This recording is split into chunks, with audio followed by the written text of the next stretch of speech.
My husband, Tyler, has always been my rock, but lately, things felt off. We welcomed our daughter Maya 8 months ago, and honestly, the newborn phase completely wrecked us. Between the endless crying, the late night feeds, and the absolute chaos of working from home, we were running on empty. Then, 2 weeks ago, Tyler looked me dead in the eye and asked for something that made my stomach drop. He wanted exactly 90 minutes of complete, uninterrupted isolation in the garage every single night after the baby fell asleep. He said he just needed space to breathe. I was heartbroken. Was he pulling away from us? Was he hiding something? For 5 nights, like clockwork, he disappeared.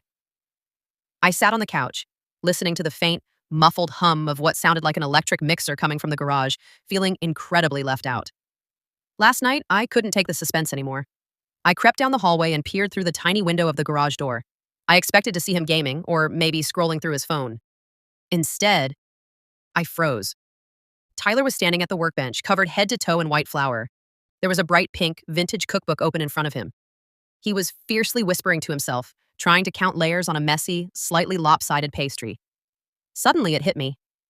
On our very first date, 7 years ago, I told him about this legendary family-owned bakery in Paris that made the most perfect flaky croissants, and how I dreamed of having them again. He had remembered. He wasn't avoiding us. This sweet, clumsy man was spending his only free hour trying to master French pastry dough from scratch, just to surprise me for our upcoming anniversary. He looked at his messy, flour-covered hands, sighed deeply, and muttered, "Come on, Tyler. Make it perfect for her."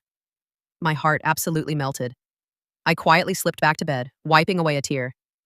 He still has no idea I know, and honestly, I'm going to let him think he's pulling off the biggest surprise ever. Because those slightly burnt, lopsided croissants, they are already the best thing I have ever